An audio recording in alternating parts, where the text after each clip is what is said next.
Welcome to Forward Obsessed, where we talk to breakthrough business leaders and rising entrepreneurs about their journeys, origin stories, and aha moments. Hello and welcome to Forward Obsessed. I'm your co-host, David Salinas. Today, you're going to hear from Josh Cohen, founder, former CEO, and now president of Junkluggers, a franchise with over 100 franchisees to date. Josh started the company when he was 21 years old, off of a really interesting aha moment that you can move someone's junk and get paid for it. He started off with purpose, which often doesn't happen, but it means the most to a business. He walks us through all of the pivots and pitfalls that he had to take, including 3 near failures. Josh ran the business for 19 years. In the last 2.5 years, saw incredible growth and just exited the business 30 days prior to this episode. I hope you really enjoy this one. Please don't forget, like the episodes on the platforms you're on, subscribe on the platforms, whether you're on YouTube, Spotify, Apple Podcasts, or whatever platform that you use. Give us some feedback because we're dying to get better for you guys, the audience. And really, once again, I hope that you enjoy this show and you all stay forward obsessed.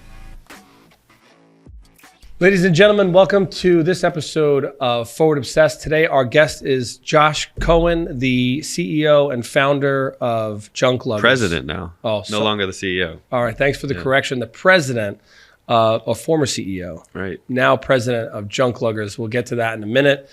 Josh, welcome to New Haven, to Forward Obsessed, and to District. Thanks. Really appreciate you guys having me here. I'm excited to be here. Hell yeah. More UConn alums in the building. Love it. Yeah? Yes, sir. All 3 of us? No. Just the 2 of us. 2 of us. Okay. Yeah. No, I went to the University of Bridgeport. Beautiful. Now known as Goodwin, I think, or I don't know what it is, but I went to a university that's no longer a university. you know what's so it all worked out. You know what's so interesting about the show is that people have been reaching out to us and saying how fascinated they are by the entrepreneurs that we have had on the show from Connecticut and like the diversity of their backgrounds and what they've built and their achievements. So you are another one of those Connecticut folks for us, and we're just really excited to have you here. Thanks. Yeah, I had somebody from Australia recently reach out to me and say that they're thinking about having their daughter go to University of Connecticut, and they had heard about University of Connecticut from the podcast. So that's just a little bit of social proof for University of Connecticut. So let's go UConn. Well, it's funny is UConn sent me to Australia for a semester too. So maybe there's just like Kindred they're working together. Yeah. Nice. So you did a study abroad there? Yeah. And I got my idea for Junkluggers while I was studying abroad in Australia. Oh, wow. That's awesome. And that was not on the rap sheet. So yeah, sorry. No, that's great. So what was that like going across? I mean, I've been to Australia. It's a 24-hour flight, to the other side of the world, and it's very different over there. Yeah. And back then, you probably weren't flying first class or business class when you were in college, right? So that was a hell of a that was a hell of a back of the bus.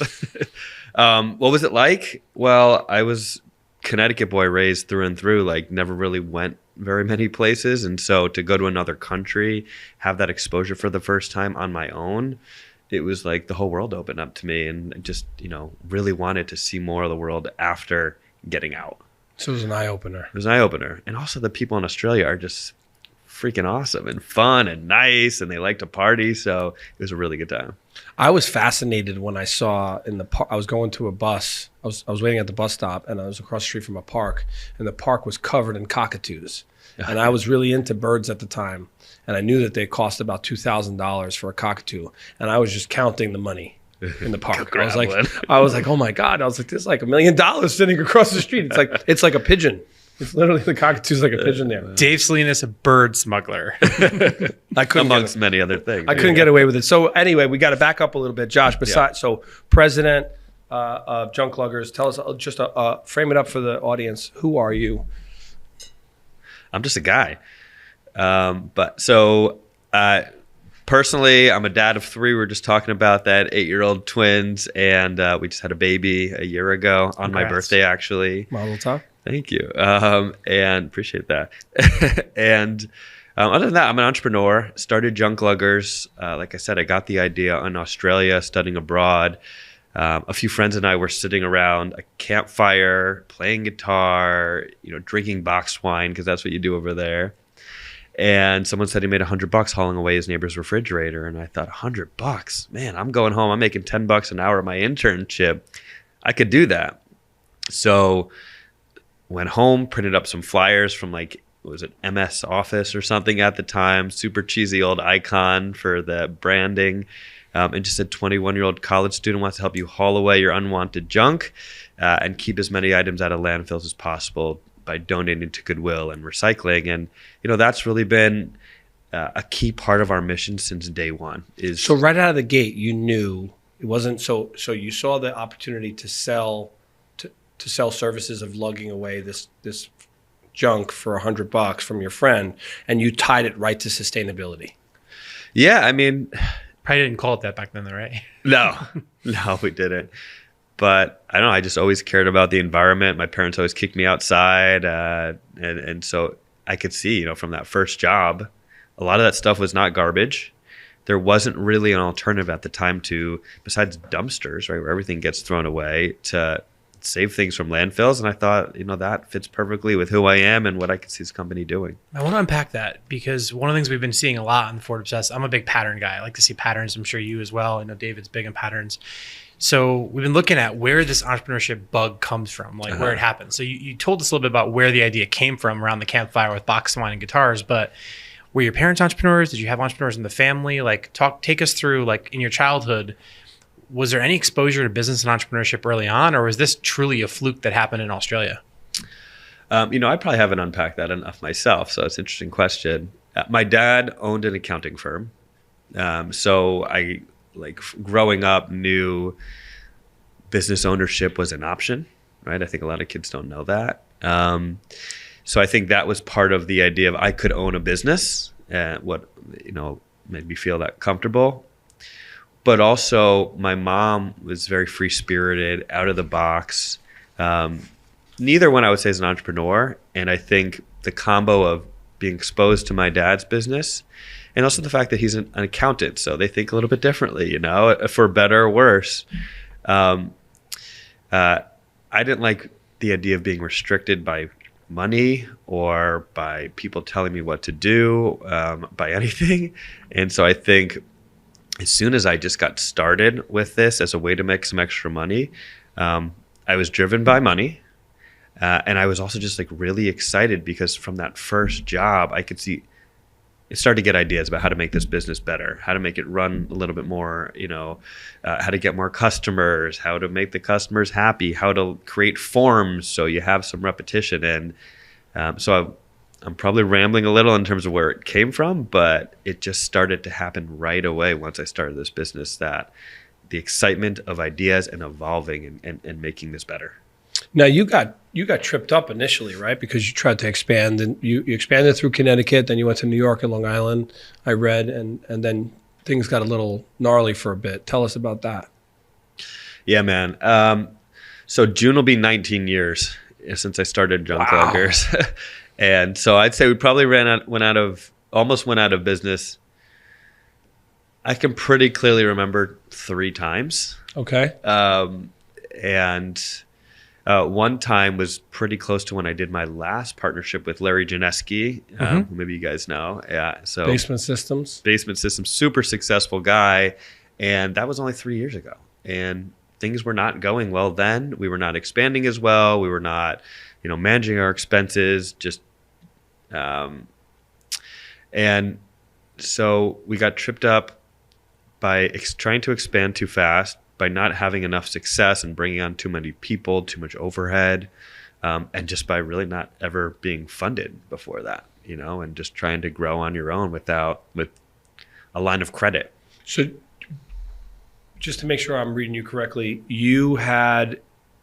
this is prior, as you were leading up to the funding with Janesky and the partnership with him, or when you partnered with him, then things got bad? No, before. Oh, before. Things got better. Okay, with him. Got it. Okay. Yeah, and I think just in general, what I see with our franchisees a lot, and what I've experienced, and you've probably seen this a lot too, guys, is you make plans, and then those plans don't necessarily work out. So adding people, adding expenses, spending a ton on advertising because you want to get the word out there.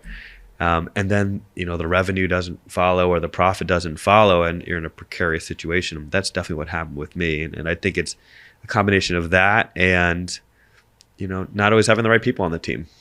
Yeah. So if I'm hearing you correctly, just for the audience, you bootstrapped this business yourself. So you didn't go out, like a lot of the entrepreneurs that have been on the show have been, raised venture capital or friends and family. It sounds like you basically bootstrapped the original concept up until really recent years. Is that accurate? Yeah, and even with the partnership with Larry, there wasn't a ton of money invested back into the business, but there was a lot of support. So I almost feel like we bootstrapped until a month ago, if anything else. And even today, we're now we don't necessarily need funding to run the business. It's profitable, and if we want to make investments, that's a possibility. But totally bootstrap. Yeah. And what? Sorry, just for the audience, we know, but the audience doesn't know what happened a month ago. Oh yes, tell the audience. So I sold the Junkluggers a month ago. Congrats! Thank you. Yeah, it was a week before my 40th birthday. I was on my wife's 40th birthday. Yeah, and it's Happy birthday! Thank you. It's a great birthday.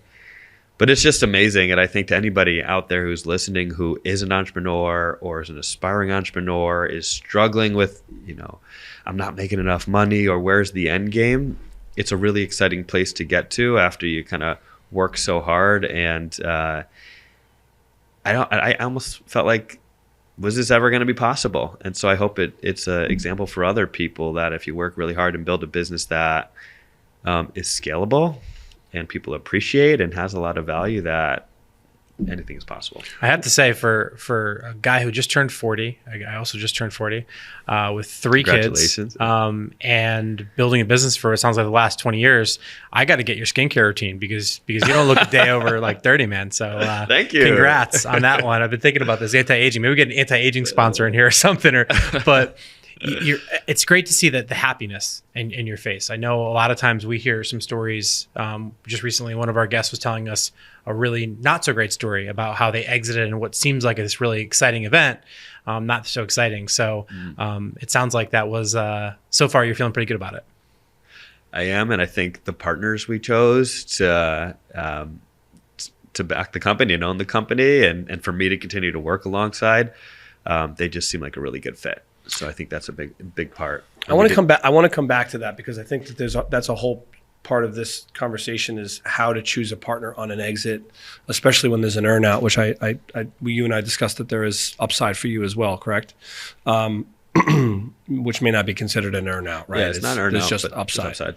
Yeah. But before that, you had these 3 incidences where things got pretty crazy. Yeah. It sounds the first and the third are the same, right? Because the first was you scaled too fast, you spread yourself too thin. Yeah. The third were you scaled too fast and you did it again. What happened? Why did you make the same mistake twice? Was it the same mistake? And how did you deal with it, like mentally?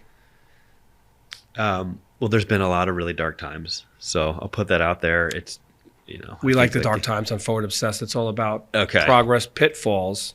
That's the dark times and the pivots. Otherwise, it's all Lambos and happiness and happy birthday it's not like acquisitions. That. It's not. You guys get it. I think thinking more about it, yes, we tried to grow too fast at different points. And yes, everything didn't work like we thought. But in the end, it came down to people and leadership. For me, being the best leader I could be, setting the tone for the team, setting the vision, being clear, being clearly aligned with everybody. I used to kind of like laugh that stuff off and not take it seriously. Like, oh, is a vision statement so important? We're just going to grow as fast as we can and as big as we can. But, I think those things have really made a huge difference in the company and bringing people together. And I also used to discount the importance of me being a strong leader, a happy leader, like you were just talking about. How you show up at work, how I show up at work. And I think when I really started to take that stuff seriously, it had a huge shift on, how I ran the business, how other people saw leadership and felt supported. And also just like taking, one of the big moments I had, that was a huge pivot for me, was we brought on a CMO. So this was 2018. All right. Junkluggers needs to be a marketing company more than anything else, and very strong with customer service. And so we had one junior marketing guy for the whole franchise company. And I joined YPO. And so one of the things my forum said to me was, what the hell are you doing? Basically, right? Like, and I'm like, well, we don't have a lot of money. I don't think we could afford somebody else, but we couldn't really afford not to have somebody else.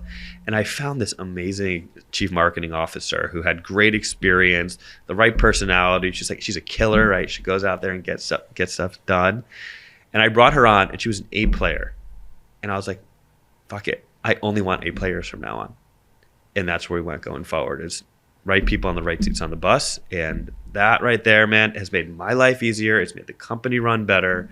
And it's got us where we are today. So David is going to take you to the basement in a bit with the darkness and the pivots. But before we go there, I know the audience wants to hear more about the how, right? So you didn't just one day wake up and say, I've got to be happy and I've got to be a great leader. You had this moment. What are some of the things that you did, people you worked with, maybe books you read, ways you acquired some of those skills? Because I know a lot of young entrepreneurs at every stage in the journey want to know, okay, this is great, but how did he do it? So maybe give us a couple of pearls of wisdom, if you could, as to how you went about equipping and leveling up that leadership capability, besides just learning on the job, which I think all of us have to do as entrepreneurs. Yeah, no, that's fair. I've definitely read a lot. I'll start thinking about some of the books that have made a big impact. I think some of it was, I was pretty young when I started the business, right? Like I was 21. I was probably more immature than a regular 21-year-old. And so growing up is part of it. But I think the learning, the reading, these things like this, where you listen to other entrepreneurs who have done it, made me appreciate that. Coaches, executive peer coaches, organizations like YPO. YPO, EO is a part of it. Actually, another pivotal moment where I really started to appreciate this was the second time we almost went out of business.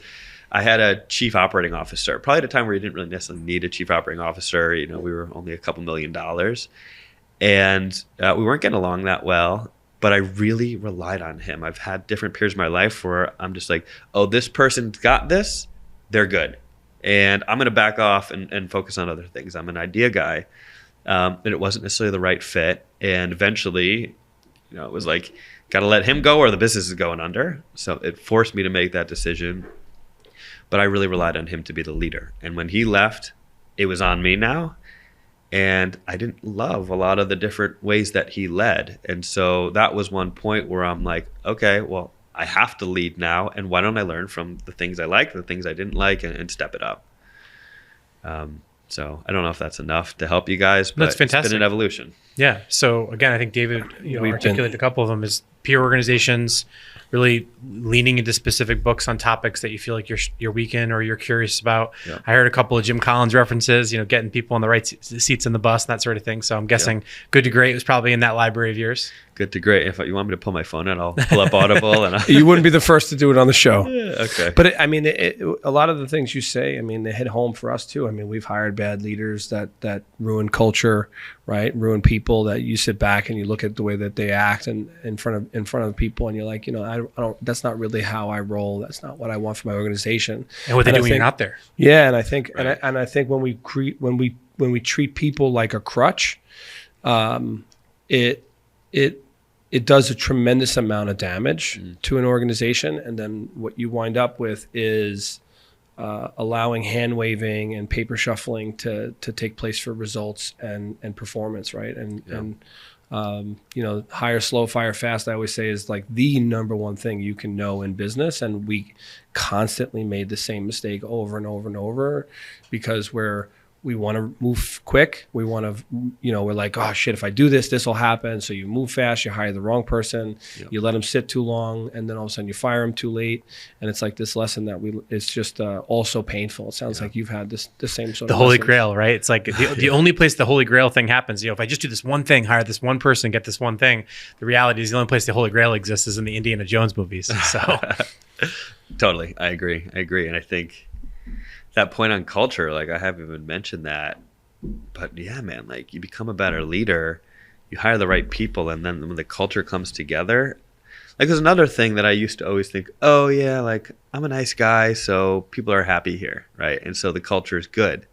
But now that I'm really in a culture where like my team and our franchisees, anyone who's exposed to our company is like, you guys have a really cool culture. And people are not leaving, you know. We have a call center here in Connecticut with 55 people.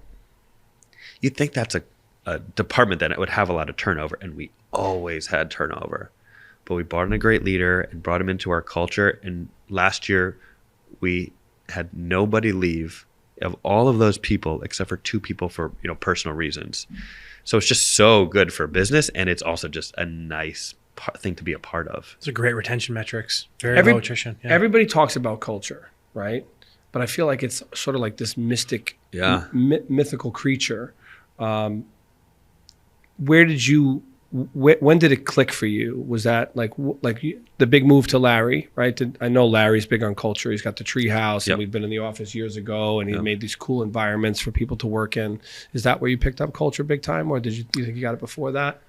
I think you always hear about it, right? Like you were just saying, and it is this mysterious keyword for sure. I think I picked up on it as it started to actually like happen, you know, and I think a big part of it was the people and putting the right people in place. Mm-hmm.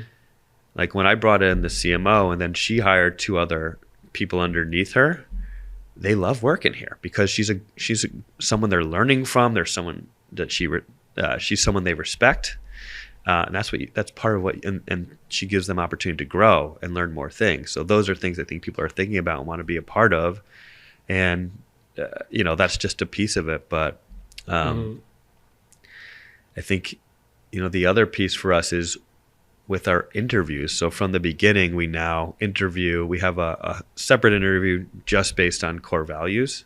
So again, this was another thing where I used to think like, oh, core values, whatever, you know, like people put it on the wall and you never look at it. But we built some really meaningful, like unique, fun, relevant core values, and we talk about them all the time. And now we interview to make sure people have alignment with our core values. So we're bringing in more people. You know, we have nobody's the same, but we believe in a lot of the same things. So I think that's been a part of it too. How can you tell they're not full of shit? That's a struggle I have, because I'm sure if I do enough digging, I'll find out what your core values are and I'll just say them to your face. So like, how do you really like determine, like someone tells me like, oh yeah, I'm entrepreneurial, and they're not. Someone says I'm really curious, and they're not, right? Like where is the, I guess examples, like tell me some times you've actually done this. Tell me some results you really had in your company. I don't know. I feel like if you ask enough questions around anything, you'll start to call bullshit. So I'm not an expert there, but so experience in just determining whether or not someone is full of shit or not. Yeah, that makes a lot of sense. Yeah, okay, good. Curious if there's magic. We're always looking for the magic. Always looking for the magic. I agree with you. There's no I have to magic. look at somebody in the eye and be like, this person is full of shit. I can tell. Yeah. Or you know, but maybe there's another layer there. So maybe like multiple interviews with different people would be something that we do a lot. Yeah. We had a founder here that said that he drags out the job interview process for a really long period of time to see how they act. And then they'll do something like taking them like for a leadership position and take them to like a really inexpensive buffet for food instead of taking them to like a nice lunch or something to get to know them, especially when you're going to for like an executive and you're really trying to get to know somebody to see, you know, if we're a frugal company and we're not overspending on you and we're not trying to impress you, but we want you to be level with us. How do you act? How do you treat the staff? Yeah, How do you, and it was really interesting. That was Miles, right? Miles Lasseter said that. Brilliant. Love that. So you have, we've heard a lot of great stories and also a lot of, you know, war stories on the topic of franchise. So talk us through, what was that inflection point in the business where you decided we're going to franchise, and then take us through the journey of that, because I know that wasn't, you know, all rainbows and sunshine, like no business ever. Well, so many businesses say that, right? Everybody says, oh yeah, I'm going to do this and I'm going to franchise. Yeah, and I don't think people really understand what that means. And you did that at the highest level, right? So like you're near close to it, right? Yeah. Last year, I think. How many franchises do you have right now? We have almost 100 franchisees, about 350 territories awarded across the country, and we're expecting to sell out the rest of the country within the next 18 months. Wow. So That's amazing, man. Congratulations. Yeah, thank you. So now so tell us, what'd you learn? What I learned. And go to the so beginning, much. right? So here you are, you're a business, you're growing, sometimes too fast, sometimes too slow, You right? were in Long Island opening everything yourself, correct? And then initially? Yeah. So what happened is, started in, like my parents' garage, then like a garage in Fairfield, Connecticut. Do you still have old Rusty? God, I wish I did. I sold it for like nothing. It benefited, what was it? Cars for Kids. Nice. But I wish I had it. Old Rusty, wish for those of you that know, Old Rusty was, you took your It was an bar mitzvah. 87, yes. Walk us through that really quick, just because it's a great story. So my only funding, really starting it up was $3,000 of bar mitzvah money, right? And so I had some proof of concept, and I said, if I'm going to get out of this truck and have other people do it so I can work on the business. The E-Myth Revisited has been a book that's had a huge impact on my life. I know, like many others. Then I have to get a truck that other people can drive. They can't keep driving my mom's SUV. So I got an 87 Ford F350. It had like a ton of miles on it, hard to operate, stick shift, but found some people to drive that. My brother's been involved in the business almost since the beginning. Also, you'll see like we stuck our hands in paint and then put it on each side of the door. And we're like, this is our truck. Like, this is it. So that was our first, official Junkluggers vehicle. Nice. Very cool. So franchising, want to talk a little about that? Yeah. Yeah. So from Old Rusty, started expanding and set a goal after a couple of years that we're going to expand throughout the entire New York City tri-state area within 5 years. Like, I like excitement, goals, I have ambition, like not comfortable with status quo, right? Were you always that way your whole life? I feel like running this business, there's like a big, I don't remember anything from before that. I'm actually like excited. It's like having kids, right? Like you don't remember your life before it? Yeah, I guess it's like that too, but it's been so all encompassing and all like I've put everything into this business, right? And kind of like shut out the rest of the world, shut out like my before life. I kind of want to bring some of that back. Energy? Yeah. Yeah, thanks. I didn't get a lot of sleep, so I was a little worried about that. I can definitely remember life without kids. Okay, good. Who can't? There were certain things about it. Yeah. Nightclubs, bars, vacations. UConn, we had fun there.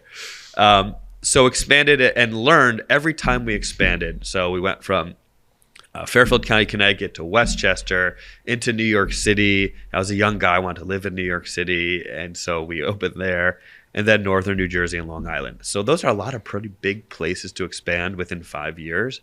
And every time we expanded, except for New York City, we were not maximizing the potential of the business. I wasn't able to give myself to it. Like when I was in Fairfield and I was at every networking event, getting every marketing, make sure marketing was going to every home. The money was spread out more and my time and attention was spread out more. And we had some managers who weren't perfect, starting to manage those locations, but it's just not the same as having like an owner who's invested in that area, especially as we're trying to get the business off the ground. So in total, spent 9 years growing the company on locations, and a customer said to me, "This is a great idea. You should franchise it." I was like, "What's franchising?" And then I became aware of this company somewhere in those 9 years, 1-800-GOT-JUNK, who's the world's largest junk removal company. And I think today we're third or fourth, so we're catching up. And I was like, "Wow, well, that's a cool idea," and spent probably way more time than I should have, maybe 2 or 3 years, like just not getting shit done. Like for franchising, you have to fill out this, it's like a 40-page questionnaire. And I'm a procrastinator when it comes to paperwork and all that. I don't know anybody else like that. Yeah, details. So, but I really wanted to do it. So eventually I'm like, screw it. I'm just going to pay somebody to help me get this done. So we hired consultants, got our franchise disclosure document, which is the big franchise agreement thing, done, and it was off to the races. So in 2013, became an official franchisor. Our first 5 franchisees were my brother in New York City, who is our most successful and has been our most successful franchisee, but the other ones were not all great stories like that. One of our franchisees actually was one of our employees who worked in a truck, who is still doing well today. But the other 3, I think all failed. And that was because they weren't the right fit. And also we didn't have the systems and support set up. So they came in with totally different expectations than us. I'm like, you're going to go out there and be me. And they're like, I'm not you, like I'm here to, because you guys have systems. You're a franchise. We're supposed to follow these systems to be successful. So honestly, man, we got our asses kicked in franchising. I got my ass kicked in franchising for probably a good 7 years, something like that. Really trying to figure it out. Maybe I'm not the fastest learner. That's why it took me so long, but we all have our process. Yeah. Man. It sucks. It's like, I'm curious if you look back now, because you've now had the exit. 19 years is a long time to exit a business, but it shows a lot about you. What would you have done differently if you could, if Josh Cohen today could coach Josh Cohen 19 years ago? What would you have done differently? And maybe just do maybe the top 3 things that stick out to you. I don't know how much I would do differently. I think it all worked out in the end. Mm-hmm. I think the bootstrapping made it more difficult, but also made me good with doing more with less. Mm-hmm.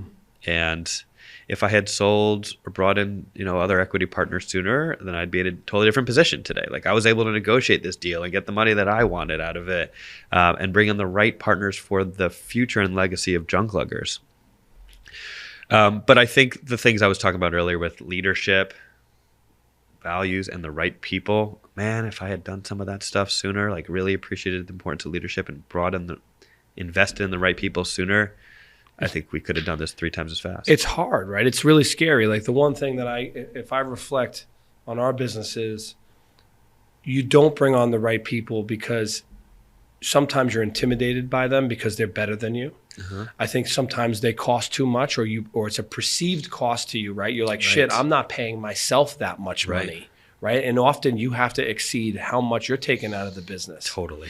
So it's hard to in practicality, it's like, hey, I would love to bring on the right person, but that person is going to cost me 30, 40, 50, 60% more than I'm willing to pay someone right now. So I have to settle. Right. Yeah. Right. So we were making $38,000 a year each, working 70-hour weeks, and we hired a 6-figure employee. Oh wow. And on the tough weeks, you look at each other and go like, are we really killing ourselves and paying this one person? But I think it's those decisions, and had we made those decisions faster, and I think to your point, it changes your perspective. But I guess the question is it possible to do it otherwise? Because you don't have the money, right? You don't have the money, you don't have the wherewithal how to manage that person because you've never done it before. If you're in a position where you're 21, 25, 26 when we started, 24 when you started the business, it's one of these sort of double-edged swords. Like you damned if you do. Chicken and the egg, it's like sure. Yeah. I think we have this comes up all the time with our franchisees, right? Because a lot of them are in their first year or two. We should talk a little bit about the successful years, the years where it finally all clicked, right? With that and franchising. And it's a little bit of the chicken and the egg for sure. What we say is if this doesn't work out, right? Like if you bring someone on for 6 figures, you're not paying them 6 figures tomorrow. You're paying it over 12 months. Hire slow, fire fast. If it's not working, it's not going to work. Cut your losses. But you bring in the right people, like the person I was talking with marketing and some of the people I think you guys are talking about, it makes all the difference, and it gets you from point A to point B faster, easier, better, smarter. And to point C, which you can't even imagine, right? In some cases. It's that one place I never thought we'd get there, and then it just takes off. Right. What about planning? Let's talk about, you mentioned planning, right? This is a really interesting thing I'm going through right now where...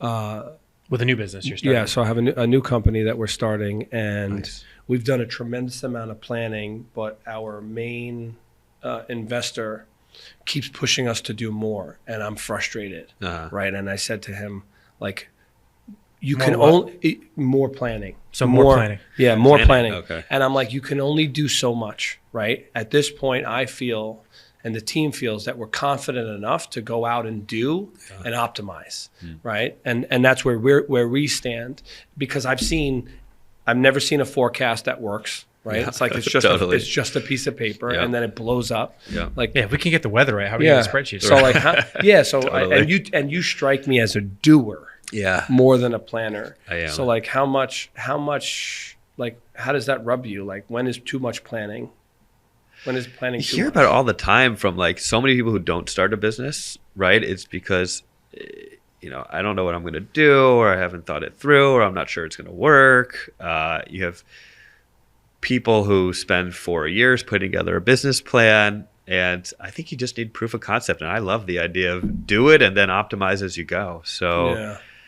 I don't know. You only live once. I think you just got to get out and get some stuff done if you have a good idea, and Yeah, and it's sometimes not you going to just, bankrupt you. Right? yeah, and sometimes you don't know. It's like If you're not embarrassed by your first concept, you waited too long. Was that who Oh, said yeah, that? I like I forget that. who said that. Was Reed. that Reed Hoffman. Reed yeah. Hoffman. Yeah. or even more, or even like it's like a baseball game. It's like let me get on base and then I'll figure out what I'm going to do from there, right? Like you just need to get the first hit, and then I think you can move forward. And I'm on the board of another company, and there's some.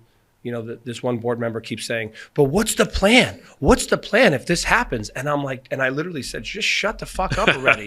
Like Good. the plan is we need to do this now. Yeah. Once we get that done, we can start a new plan. Yeah. And David's not advocating for you to tell your board members to shut the fuck up. No, that's what I was on a board with him. He was as honest as anybody. You were on a board Yes, with me. I That's was. right. I forgot about that. Yeah. But I'm not in the company telling the board. I'm not the CEO of the I'm company just telling giving the shit, board yeah. to shut the fuck up. I'm on the board telling another board member to shut the fuck up, which is allowed to happen. And I do it in a nice way. I say, Did shut the that fuck board up with member a smile. start a business before? Huh? Did that board member start a business before? They did a long time ago. Okay. A really long time ago, and now they've been out of the game, and they're sort of so it's you lose it. It's like the analysis paralysis. Yeah, almost, exactly. you know? I'm just like, I'm not going to sit here and like we need action, right? Sometimes you just need action. 100%. Yeah, you need feedback and action. I'm just like, we just got to get to the, it's like that, the conversation, it's like the concept of like, I got to travel 2 miles in the snow in deplorable conditions. I need to just get to the next tree, small, take it in small bites instead of like sitting there and trying to map out this whole thing that's likely going to change. Yes. Well, it's like the Mike Tyson quote, right? Everyone has a plan to get punched in the Punch face. yeah. Business, you get punched in the face a lot. God knows we've been punched in a lot. It's almost like, I think about that, how many more times and how much tolerance you have to build as a business owner compared to like a regular citizen. And I don't know, like, is that a calling or is it just something you have to step up for? But I feel like, appreciate the comment on my skin, but on the inside, I feel like I'm 80 years old because of Ditto. what happened, Yeah. No, it's interesting, right? It's like one of the things that has come up a lot in conversations with other guests that have taken companies public and those types of things is just the scars, right? Yeah. David's great at like unpacking the scars. I think a lot of that, has to do with struggles you've had coming up. But just seeing the adversity that people have to overcome and like the toll that it takes on your mental health and in some cases physical health or that sort of thing. Yeah. So now you've franchised the business at this point years ago and you've started to figure out the systems. You've started to figure out those types of things. I'm always on the hunt for like playbooks and things of that sort because of some of the commentary that my audience is reaching out, asking me about. What are some tips if you're looking at the camera right now and someone's saying, hey, I'm thinking about franchising my business. It sounds like it's right for me. Yep. I'm jumping in. Any cautionary tales or any sort of things that you can share to say like, definitely do this or definitely don't do this in your experience? Yeah, in my experience, there's a bunch. One is you got to try to get out of your core business as soon as possible because the franchise business is a different business and you can't do both. When I finally listened to that had a huge impact. The next one is bring somebody on your team who has franchise experience just because it is a whole different world.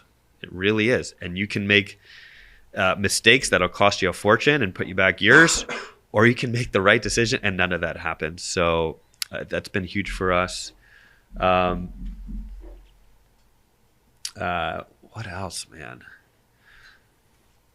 I know we've talked a bunch about people today, but putting the right people in those seats where they support the franchisees. So building the systems, like we have really strong marketing systems now, right? We've got really good software that the franchisees can use to run their business. We help them with budgeting. Those are a few examples of systems that once we have them in place, we're able to support our franchisees. A lot of pain went away. So you're an idea guy. You're a procrastinator. These are things that you volunteered and told us about yourself. Yeah. So a lot of entrepreneurs are idea people. A lot of entrepreneurs don't necessarily love operations or it's not their zone of genius, right? In some cases, it's their zone of incompetence, right? what's some advice that you would give to those idea-driven entrepreneurs as to how you can go about implementing these systems, how you can find people to help you with implementing these systems? Because I have to imagine that's a struggle that you've revealed just on this conversation today that you had. How to go at it? Yes, sure. So the question is how to find those people? Yeah. If you're an idea person, Yeah. and you're trying to get the right people on the bus, how do you get the people on the bus so that you can start to get those systems in place, which clearly now you have, and it's been a huge part of your success? Yeah, got it. Well, I talked before about how I don't really like doing the same thing over and over, right? Maybe you guys can relate to that. And so I've always tried to replace myself in any position. I'm not an ego guy. And I think you guys mentioned earlier, people can be scared to bring in somebody smarter than them. I've done that in every one of their specialties. Like, I'm never going to be like a super strong CFO type, right? Like, it would take me a lifetime to learn all the marketing skills of my CMO. And so, hiring around the things that I like to do and the people who can help implement the stuff that I come up with or that we come up together, that's one way to keep me in my sweet spot and to not feel bogged down. Awesome. No, that's really interesting. A lot of people say to hire people for the things that you don't like to do, right? Like, find the thing you do the most of that sucks. Yeah. That's what I'm saying too. Yeah. You're saying, so yeah. Okay. Well, you said like to do, so let's edit that. Okay. Let's edit. No, we don't need to edit. Begin it. Like the first person I hired, for example, was a bookkeeper. I don't want to freaking do the books. It felt like I was dying every time I was doing books. So. No, I feel like it sucks because it's the plumbing of a business, but like everything from the bookkeeper to the CFO role just doesn't excite me. Yeah. And I realize that it's so critically important for the business, but it just doesn't excite me. It never has. It really is, and that's a good point too, because so many years I didn't really know my numbers. We rarely work with our franchisees on this. You hear it all the time from business owners. I have a friend who owns a really large company, but he's still not making any money, and he's like 15 years in, and he doesn't have a strong finance person to be like, slow the hell down. Here's what your numbers actually look like. Let's make some smart financial decisions. I'll help you implement them. Yeah, no, it's definitely worth. I mean, I took a course on it, like understanding. Nice. In college you learn it in your classes, but you don't really pay attention. It's not real. It's not real. It's not practical. Yeah. When you start a business, I think the best thing you can do as an entrepreneur early on, and I wish I did it way earlier. Like I was one of those people that were 14, 15 years in before I started to learn it. But understanding, how to read an income statement, a balance sheet, cash flow statement, how to determine operating profit, understand off the top of your, what's a margin, all that kind of stuff. And it could also help you in your investing world too. If you start to invest the capital that you have, being able to read a K1 or a Q1 or something like that. It's probably still things I need to learn more about, but I couldn't agree more. Yeah. No, I mean, I took a course. I literally I took a course on online to learn it recently. I do refresher courses too. Ooh, I got to get that info from you. Maybe I'll do that too. I'll hook you up. Yeah, it's a good one too. Yeah. I found one that's relatable. Got some rock music in it. Okay, good. Keeps you excited because it's the other thing. If it's like a dry, if you're learning from somebody, attention span gone. Yeah, I'm like, this. I don't want to be this guy. I don't want. I got to relate to the guy. Yeah.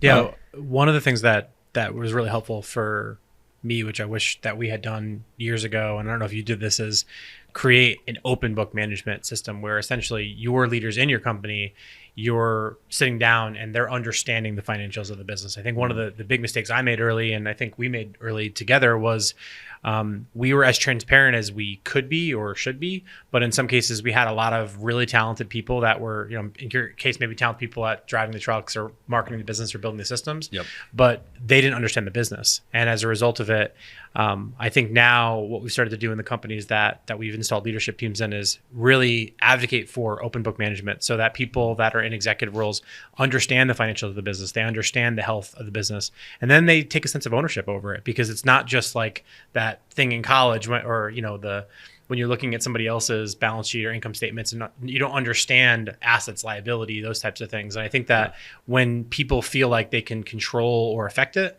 it makes a huge improvement. And I would imagine there's a sense of that ownership mindset that comes from a franchisee, where when you empower them with, this is your business and this is how you can control the levers, it's significantly different than you just opening another location in Oshkosh or whatever. 100%. They have skin in the game. They've a lot of times invested life savings. Their family is at stake. So we want them to understand it. We help them to understand it. Yeah. What is that like? I can't imagine. So like we have in our businesses at District, we have the management, we have the property management, and the tenants. In Digital Surgeons, we have the staff, we have the leadership, the staff, and then the clients. In your business, you have the leadership, you have your employees and your staff, and then you have franchisees. What is that like? What is the nuance like of like managing a business owner that works for you? Like, how would you describe it? I'm imagining the people in the town square with the pitchforks chasing you. There's been some of that, like for real. Yeah, like yeah. So like, and then I promise we're going to get to the good stuff because obviously you did it's exit okay. the business and the business is doing great. But this is the. I think if you have people who are interested in franchising, like this is important stuff to understand. First of all, I really care about people, and it's really hard when somebody's struggling and it's their own money at stake. It's one thing when it's, a salary and you may lose your salary, but it's another when you have your whole life savings and your family at stake. So from an emotional standpoint, it can be really taxing if you don't have all the shit figured out like I did for a while. What it's like is it's almost like they're not employees. Absolutely not. And sometimes you wish they were, because you could say, if you did X, Y, and Z, if you force them to do X, Y, and Z, or you lose your job, they're going to be successful. And a lot of times franchisees, we have a proven system and are just not following a few basic tenets to the success of the program. So that can be frustrating. But where it's really exciting is you got a lot of really smart people with a lot of great ideas who are invested in a different capacity, who are all in to help the business succeed. So we've got an amazing amount of brain power throughout the company. And the challenge is just sometimes, how do you harness that while listening to 100 different voices, right? And also running the business and making the right decisions for the company and not just who has the loudest voice. So it is a lot more responsibility, I would say. You have to have the stomach for it and for people getting upset with you, because not everything is going to go right. And in some ways, it's like having 100 minority partners. How do you drive? I was going to say, how do you fire a franchisee? Like, because you could fire an employee if they suck, right? But if a franchisee is like not following the fundamentals, I call them the fundies, right? Can't get the fundies right. You're stubborn. What do you do in that situation? I'm asking like because I have no idea about. I was going to ask the technical question on that. What I was going to say is, how do you drive franchisee compliance? And when that compliance isn't met, and you have to do what Dave was describing, what does that look like? Because I know that that's a very big question that I myself have for, I have some friends that own different types of franchisees or own different franchises, if you will, or they're going to invest in some of them. Like, what do you do to drive that compliance? Well, the one thing I'll say before getting to compliance that I'm really proud of is as a franchise company, we've never been sued.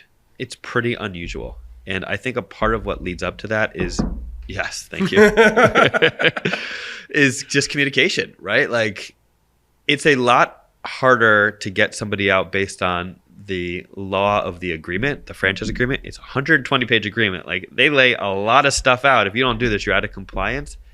But typically when it's not working, it's more if you can have a respectable conversation where this isn't working and we've given it 100 different tries, it's obviously not the right fit. Don't you think it makes sense to move on for your own sake, for your own family? Like, if you're losing money, like, how much longer do you want to do that? So usually, and this is how was brought up actually, it was communication before punishment. And so I think that's really actually, I've never thought about that, but played a big role in how we run Junkluggers. But in cases where that doesn't work, it's many notices, you're not compliant, you're not following certain clauses, and eventually, we can legally shut you down. We'll take you out of all of our systems. But almost every time by that point, they've made the decision on their own that this is not the right time. This is not right for me. So what I'm hearing is taking a human-led approach and letting someone come to that conclusion themselves.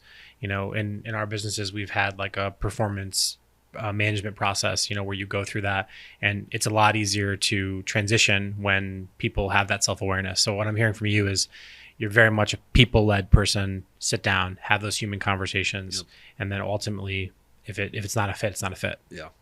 That was your mom, by the way. Communication before punishment. Both my parents, actually. Yeah. I was almost never punished. How do you do that? I'm curious as a father. How do you implement that? Give me an example. What's an example? Let me think about it. I feel like they happen every day. Yeah. Your son jumps off the couch, elbows his sister in the back of the head. Yeah, that's a good, thank you.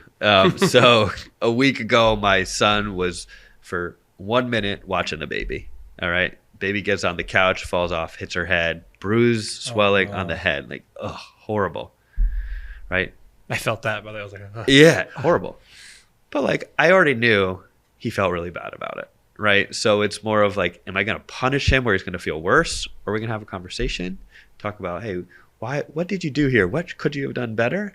And I think the punishment was, he felt it himself based on what happened. So the physical harm, but also like, I feel like because we're not always punishing them, they don't want to let us down. Of course, every day there's shit that happens, but I think that they know that, we can talk it out and we have expectations for them. So it just comes down to having a real conversation. Like I don't treat them like babies, except the baby, I treat them like kids with real emotions and real feelings. And I'm the dad, my wife is the mom. Like our job is to teach them life lessons.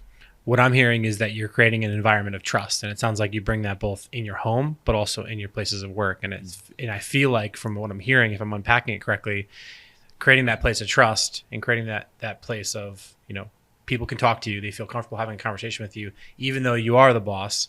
There is an environment where people can have those respectable conversations, as you said earlier. Is that right? It definitely is, and I hear that actually. Now that you say that, all the time. People really appreciate that level of trust and the ability to like have a real conversation with me. And they've a lot of times never had that experience at another workplace. Yeah. Every week, my wife and I share these tips that we read about like how not to yell at your children. And then every time we yell at our children, we look at each other and we're like, don't you remember that Instagram thing? It's really hard. Yell at my kids too. So that's not. It's so hard. You want to do it. You want to communicate. You're like, why did you jump off the top of the couch on your sister like that?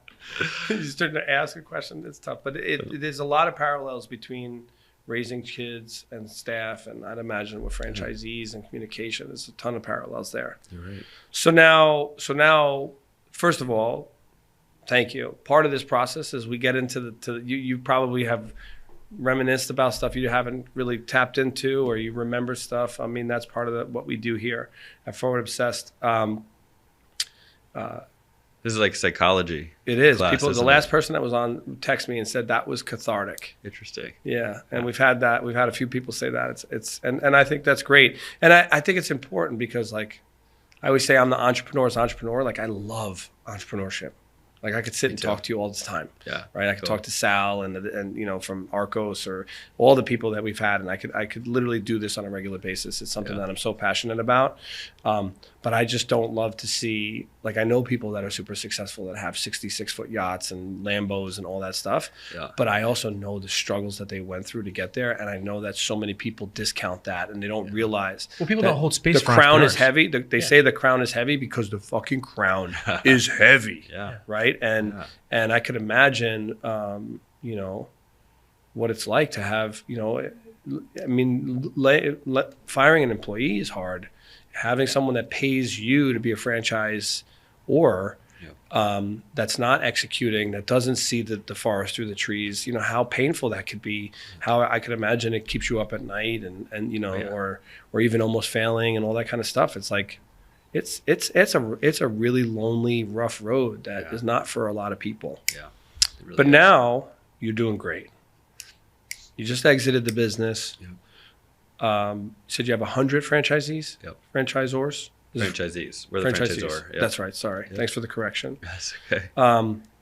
You went to, so I remember we were talking, we were on the board of Make-A-Wish. Yep. Are you still on the board?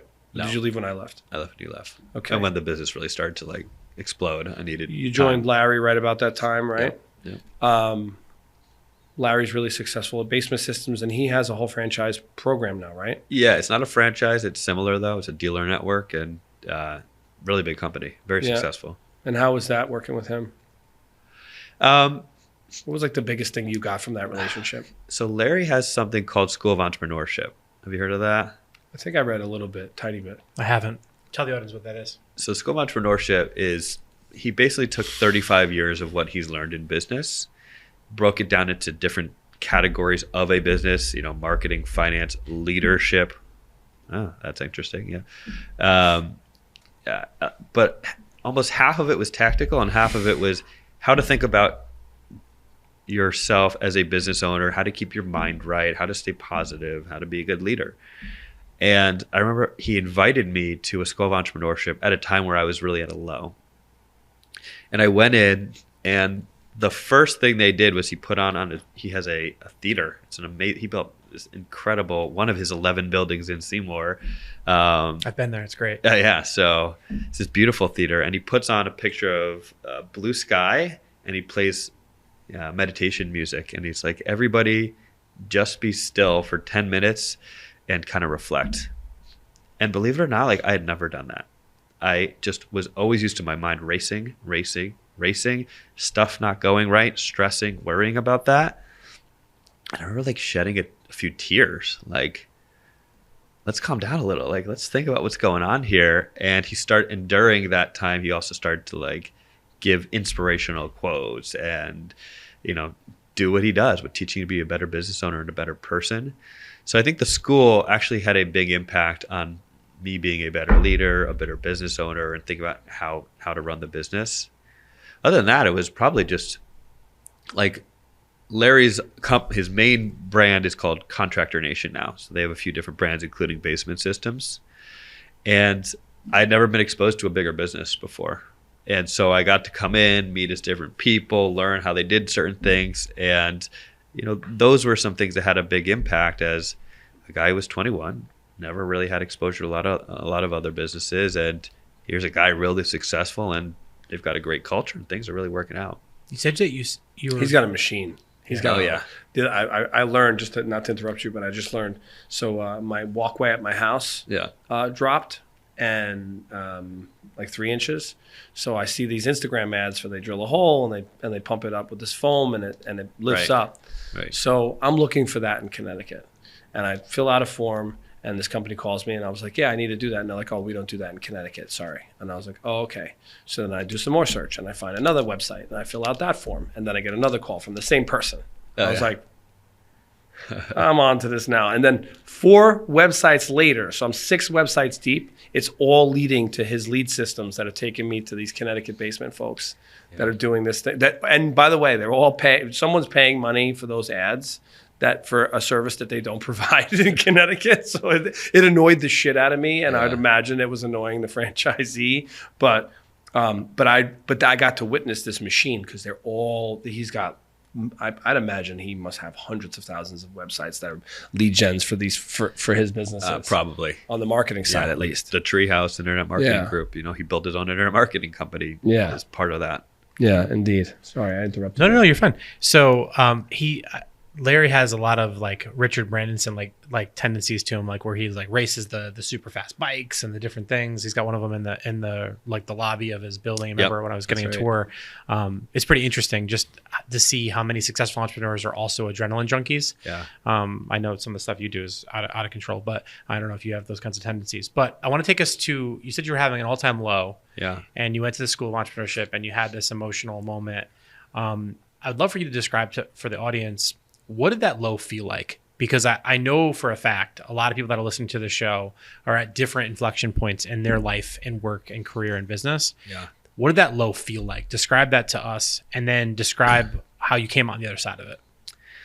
So it was interesting. On my 36th birthday, I had gone to a School of Entrepreneurship, was like so excited. Another thing I learned from Larry is that idea of slowing down. Like as a business owner, you don't always have to be busy. And I had never even thought about that before. And so I kept thinking about all these lessons I learned from Larry. And on my 36th birthday, I emailed him from right outside the gym. And I was at that low and I was like, it's my birthday. I feel like I'm going nowhere. I feel like my life sucks.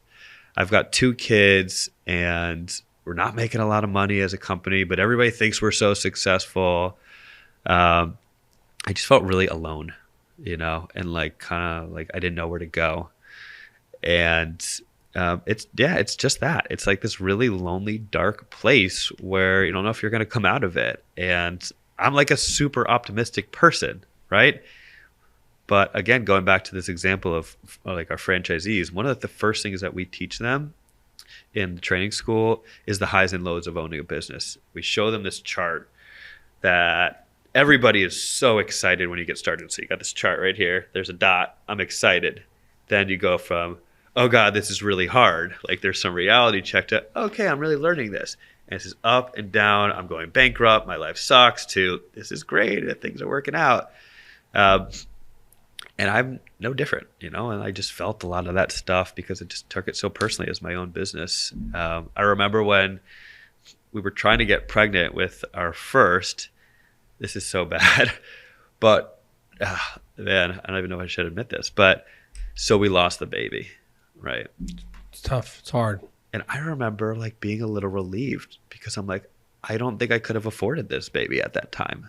Like that's the kind of shit where if you're an employee, you can be like, I'm just going to get another job, but didn't really feel like I had that option. That's real, man. That is incredibly real. I think it's one of the reasons why so many people are not capable of starting companies or seeing it through to the 19 years and the exit is because they can't deal with those moments. I mean, that is I thank you for sharing that. That is huge. And if you decide that you want to remove it, we'll delete it. No, you know what? I'm sure other people are feeling it'll click with somebody. So happy to keep it there. I call it like watch out for the Italian job moment. You ever heard the I'm fine? Fucked up, insecure, neurotic, emotional. Oh yeah. It's like whenever I would tell myself, it's like, how you doing? You're like, oh, I'm fine.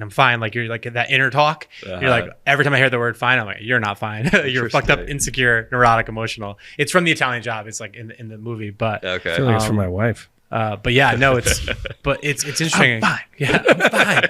I'm fine. It's like two things. Like, don't tell someone to calm down. Like, calm down. It's like, oh, calm down. Don't tell me to calm down. Yeah. No, thank you for taking us to that place. I think because especially with COVID, especially with a lot of the losses that people have experienced, whether those losses are financial losses, emotional losses, family losses, I think that we have in the world we're living in today, we've all experienced a lot of loss. I don't think many of us have processed that loss and what that feels like. So I think mental health now is a topic that you can't turn on any social network or any documentary and not see even mental health under a lot of different names now, right? It's just in terms of that. So thank you for sharing that. A lot of people I think are going to get some value from that. So now let's start to climb. Let's start to go to the high places. So you strike these amazing partnerships. You learn from great entrepreneurs like this guy, Larry Janesky. And now you're having an inflection moment and you're starting to continue to grow. Where does that thought pop in your head? Is it, driving to work, in the shower, on the go, when you sit on the couch with the family? When's that moment happen that's like, you know what? Maybe it's time to think about a suitor to be able to exit or sell this thing. Take us through that moment. And then I know Dave is going to want to talk about how to choose a partner because it comes up a lot. But take us through that moment when the idea pops in your head and then walk us through the journey. Yeah. So I guess just going back for a sec, I started focusing on having the right people. Okay. So that was core to, okay, now we can actually support franchisees well. Partner with Larry, start to learn a lot from Larry. He helped us a lot with marketing as well. And then continued. So the next thing was when I'm looking for 8 players, we needed a really, really good franchise development company to go out and find us great franchisees. 3 years earlier, I had tried to recruit the best boutique franchise recruitment company, I think, in the world. Their name is Brand One. And they were like, no, kid, you're not there yet. We only take on great brands that are ready for the growth. So I was at a convention and there was this girl there who I knew, and she's working with Brand One now. And she goes, Josh, like, what the hell are you doing? You're with this guy, I know you're friends with him, who's selling your franchise, but you sold one franchise last year. Give them another shot, or try talking to them again. So I basically went in and like begged them to take us on and told them about all these great things that had happened. And so that was another core part of our team. Everything started to click. And again, it all came back to people for me. And then COVID hit. And I remember thinking, like, this is really crazy and the world is shutting down, but people are still going to need their junk hauled away. More than ever, probably, because of all the house moving and less space. People making better decisions with their homes on, like, you know, we're going to be here, living here, offices, we got to get rid of shit. Right? Perfect. So great from like the business is doing well. We had a lot of junk to haul away. And also great from a lot of people are reconsidering their lives, right? And there were a lot of people who are reconsidering their lives, either lost a job or now they want to do something different. A lot of people always want to own a business, right? And a really strong brand like ours that had a really strong mission, right? We weren't just about making money. We're also about like doing good for the world, doing good for the earth. You know, I believe we birthed this whole idea of junk removal in an eco-friendly way. And so that really resonated with a lot of people. And, you know, we had the best franchise development company in the world going out there and representing us. And so that all happened. And we grew by 400% in just 1 year. I think we went from 21 franchisees in 2019 to 100 today. And so it was just a super exciting time. And it allowed us to also, as we got bigger and stronger, recruit really high quality franchisees with incredible business backgrounds and results and successes in their past, with more strong financial capabilities also to invest in the business. And it was off to the races. It was like, honestly, it was like a movie. We do discovery days monthly where people who are interested in a franchise come on virtually, and we put on a show. We talk about all the different things that we offer to them, and they meet the different people on our team. And I remember, early on, we used to have 2 people show up for a discovery day. That year where we sold one, I think we had 3 discovery days. At that point, we're doing them every 2 weeks, and we'd have 30 or 50 people on those calls. It was just such an exciting time. I remember like bringing my kids in at the end so they would see I'm a dad and I'm a real person also. And just remember thinking like, these kids don't understand what's going on right now, but our whole world is changing. And we had people on my team who were saying, maybe we should slow down. Like, this is a lot. I can't handle all this. And I'm like, hell no, this is our time and we are going to go for it. All that pain I felt in the past, it comes down to this moment. We're not slowing down. So we had 2.5 years of incredible growth. And what you have, great franchisees, that growth doesn't end, right? Like, they're going to keep growing their businesses every single year. In 19 years, I think the original location that I also sold with this, I don't think it ever had a down year, right? So it's a really good business model.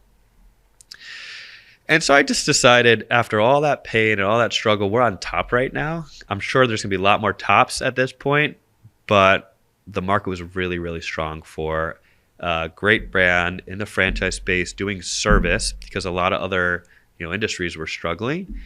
And so I said, let's just find out more, because I just have this feeling that we could do really well here. And so I went to a franchise convention, literally with the sole focus of, I want to find the best investment bankers and learn, what can we actually get for this business right now. And I did, and I interviewed, and I was just going around being like, who's the best investment banker here? I want to talk to them. And eventually partnered with this company, Boxwood, who's an incredible investment banking firm.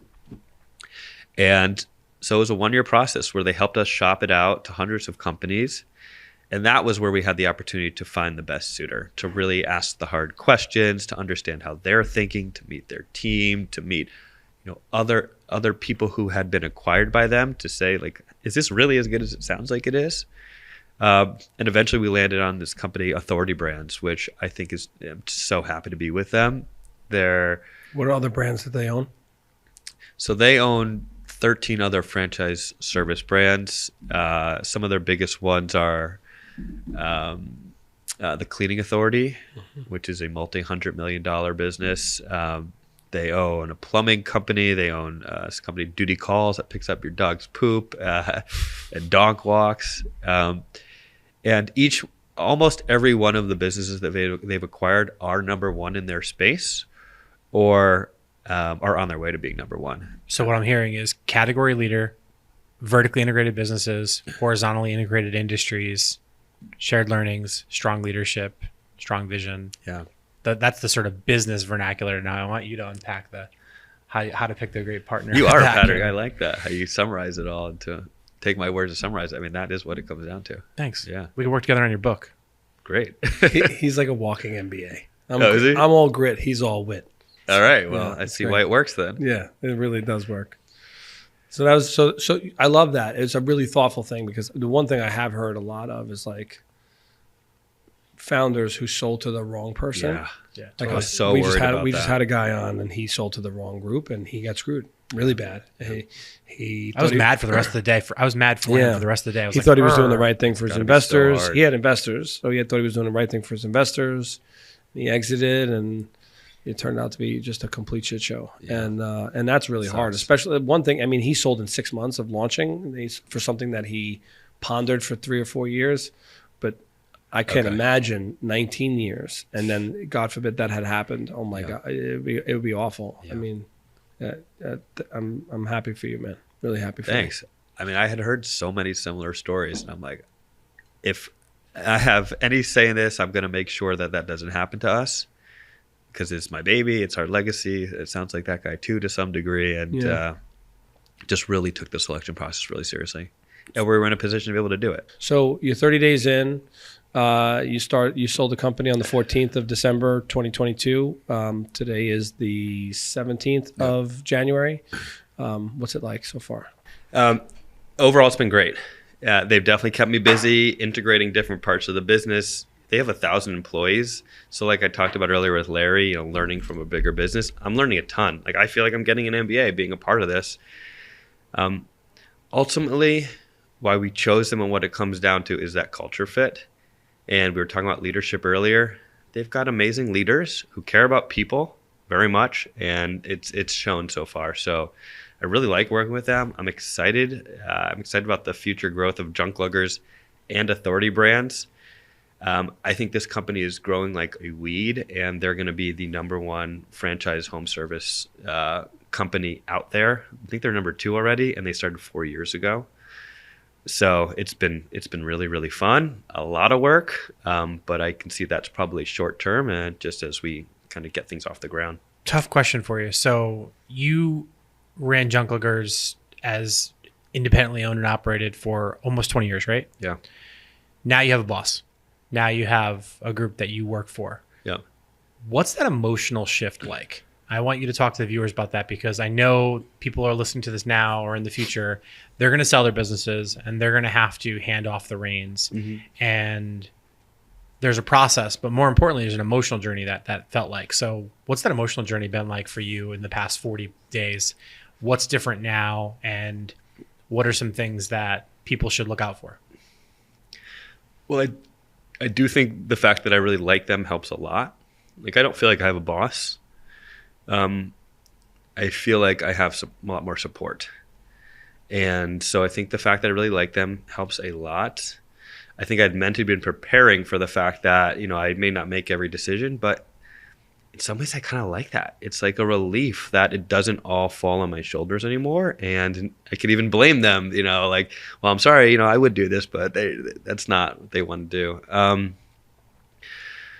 So I don't know. I feel happy so far. It is only 40 days in, but I feel a sense of relief that it all worked out, and it's not all on me. And I think there's more upside being a part of this brand than on my own as well. So walk us through a day in the life today and a day in the life 5 months ago, in terms of, what's a day in the life look like for you now versus a few months ago? Right now, I'm a little busier because of all the integration calls that we're having. Okay. So a lot of meetings. A lot of meetings, but that's going to be short term. What they're helping me to do is actually structure the business in a way that makes sense for them, but also makes sense for us. So they're adding, some of those areas I talked about with support. And I think that's we're making some changes in the business that in hindsight I should have made years ago. Like my brother is now managing New York City and our Connecticut operation, whereas that our Connecticut operation wasn't getting as much attention before. So I'm like, why the hell didn't I do that earlier? He's really good at running operations. And your current role is president now? Yeah. So you report into the CEO of Authority Brands? So technically they have an executive vice president who is the support person for 3 brands, mine and 2 others. Okay. And so I guess I report into her. It really feels like this mutual appreciation, but also mutual need. Mm-hmm. And maybe it's because it's early days, but they want their founders to stay on. They like the industry knowledge. They're growing their platform tremendously. Mm-hmm. They don't want to have to come in and run a business. So I think they want me to be happy also. So I stay on and keep growing what I know, what I do with a lot more support. And that's the high level plan that you folks have discussed as of right now, which is you'll stay on as president to continue to grow the Junkluggers brand? Yeah, it's what I want to do. Honestly, I still love the business and I'm comfortable. And so there's no requirement for me to stay, but I'm just choosing to, and they've made it worth my while as well. Fantastic. No, thanks for sharing that. It's really, I think, curiosity for myself and others, I'm sure, in terms of now previously, in terms of just the nuts and bolts of things. Were you previously on a draw or were you previously on a salary when you were running it? And now has that shifted? Just because I know some people have done it different ways. I'm just curious to hear that. No, I was on a draw. I was pretty generous with myself after a while. And so now it's just like a basic salary. Mm-hmm. That's something, but that's not what I'm doing it for at this point. No, of course. And it is really nice actually to work, and it's not, I don't need to focus as much on the money anymore, but to focus on making the business as great as it can be with less restraints. Yeah, I asked the question because what was interesting the other day is I was coaching somebody up on, they had been a W-2 employee, which is for 30 years of their career in life, and now they've started their own thing, and now they're getting they're having to take a draw, they're doing the K1 and those kinds of things. So I hadn't thought about the flip, right? So you were doing the draw and the K1 for 20 years, and now flipping to the W-2. So just interesting to see how it's not better or worse; it's just different, right? Yeah, so it really is. Yeah. So on that note, you've given us a tremendous amount of your time. I'd like to say congratulations, Mazel Tov to you on selling the business, not just having a new child. And also, it should be noted that having a child, lack of sleep, right? People fear these things, but it's real life. Last week, I did this whole episode, a series of episodes or reels on Instagram called Daddy Daycare because we lost our daycare unexpectedly. And I was like, I'm going to go to the chiropractor with the kids and I'm going to get them up and I'm going to show everybody, I'm going to change diapers, and it's possible. And you are staring us in the face saying, hey, I just took a massive growth, 2.5 year journey with massive growth. I've rode the roller coaster for 19 years. Mm-hmm. I have 3 children. I've done it. So I think that's also important for people to hear. My twins were born a year after we started franchising. Yeah, hardest time. So yeah, exactly. So it's possible, right? You clearly have a good partnership with your wife, and which I think people need to understand. It's a partnership, right? Yes. So today we didn't get into remix market, but I think if you want to give us a quick sort of 30 seconds on that, and then you could tell us where people can find you if they want to reach out, your businesses, and we'll take us to a wrap. Awesome. Yeah, I'm glad you asked me about remix because I forgot to mention that. That was the question, right? Remix market. So you were talking earlier, and that made me think about it for a sec. The idea of proof of concept or just planning and not getting stuff done. And so 5 or 6 years ago, we always have the goal of keeping everything out of landfills. Like our BHAG, our Big Hair Audacious goal is to keep 100% of reusable items out of landfills. And donation centers were being picky. They were full. We get a lot of furniture. A lot of them don't take that stuff. And so we want to take matters into our own hands. And again, no business plan. But my brother-in-law was like, I'm pretty interested in helping you to sell some stuff. and we rented like a dilapidated, again, a garage. It leaked. I've been there. You've been there? I was there. Okay. For your office in Stanford. Well, that was our next spot. Oh, so okay. even before that, this was in Norwalk, and started like listing stuff on Facebook and selling it. And from the beginning, partner with a local charity, which is how Remix Market operates today. So we're able to issue donation receipts back to our customers, which is a big part of what we do. So it is a 501c. It is not a 501c3, but we partner with local charities. So we donate a percentage of our proceeds to local charities. Every franchisee gets to choose their local charity.